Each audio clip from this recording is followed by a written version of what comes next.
Good morning friend.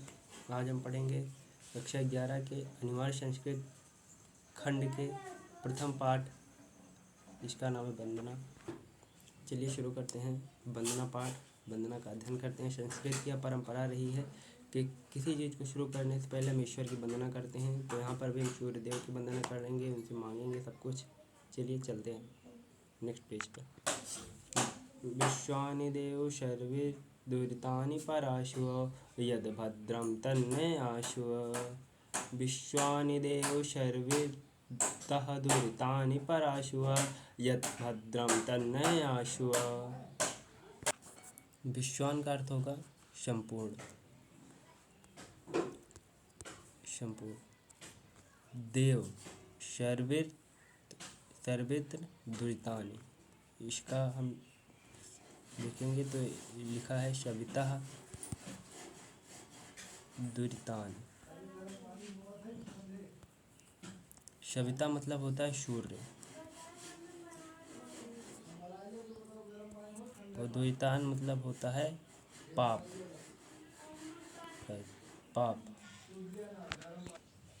पराशु का मतलब होगा नाश कीजिए या दूर कीजिए।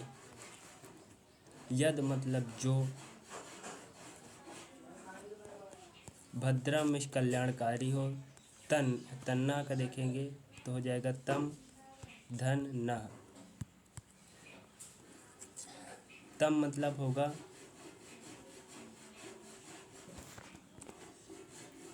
होगा वह या उसे। न मतलब हमें। आशु मतलब प्रदान करें। तो इसका हम देखेंगे पूर्वार्थ होगा, हे सूर्यदेव, समस्त चर में व्याप्त सूर्यदेव, हमारे समस्त पापों का नाश कीजिए, जो कल्याणकारी हो वह हमें प्रदान कीजिए। चलिए अब चलते हैं नेक्स्ट श्लोक पर, दूसरे नंबर श्लोक। ईश्वास्मिदं सर्वम। ईश्वास्मिदं सर्वम मतलब ईशा का मतलब होगा ईश्वर। वाश मतलब व्याप्त है, इदम मतलब इसमें।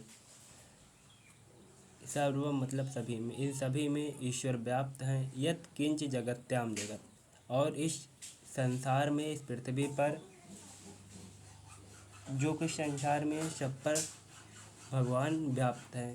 तेन तक तेन भुंजिता माँ गृथा कश्य श्वेत धनम।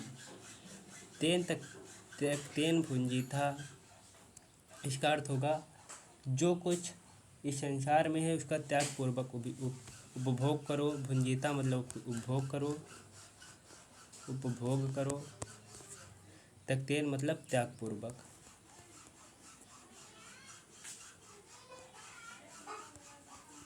तेन मतलब उसका त्याग पूर्वक उपयोग करो। माँ गृथा माँ मतलब मत। गृथा मतलब लोभ मत करो। कश्य श्वेत धनम, कश्य मतलब किसका। धनम मतलब धन किसका है। अब इस श्लोक का संपूर्ण अर्थ देखेंगे होगा, यह सब में ईश्वर व्याप्त हैं। जो कुछ इस संसार में उसका त्याग पूर्वक उपभोग करो। लोभ मत करो। धन किसका होता है या धन किसका है। चलिए अब चलते हैं तीसरे नंबर श्लोक। शाह नावतु शाह नौ भुनक्तु शाह वीर्यं कार्यवावहै तेजस्विनो धीमस्तु मा विद्विषावहै। इसका अर्थ होगा शाह नावतु मतलब हम दोनों।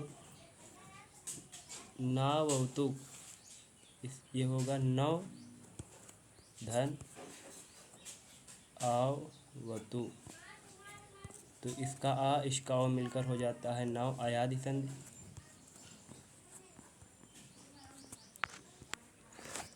तो हम दोनों, तो इसका होगा हम दोनों।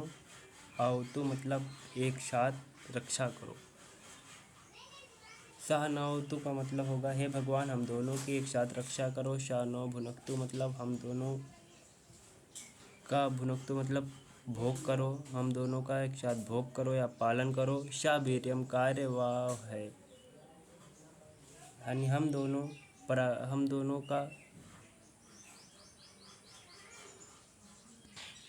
शाह वीर्यम कार्यवावहै का अर्थ होगा हम दोनों एक साथ। वीर्यम मतलब पराक्रम करें, हम दोनों एक साथ पराक्रम करें। तेजस्वी नव धीमस्तु। तेजस्वी नाम धीमस्तु का अर्थ होगा हम दोनों एक साथ तेजस्वी होकर अध्ययन करें। तो इसका हम देखेंगे, हो जाएगा नौ धीतम धनस्तु। हम दोनों एक साथ तेजस्वी होकर अध्ययन करें। माँ विदिशावहे, हम दोनों में परस्पर कभी द्वेष न हो। चलिए चलते हैं नेक्स्ट श्लोक पर। उत्तिष्ठत जागृत प्राप्य वरान निबोधत।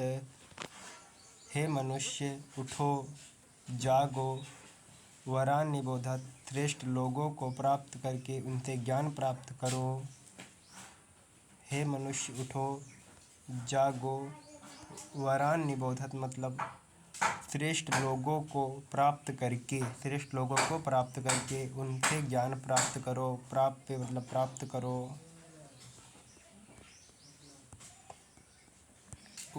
उत्तिष्ठत मतलब उठो, जागृत मतलब जागो।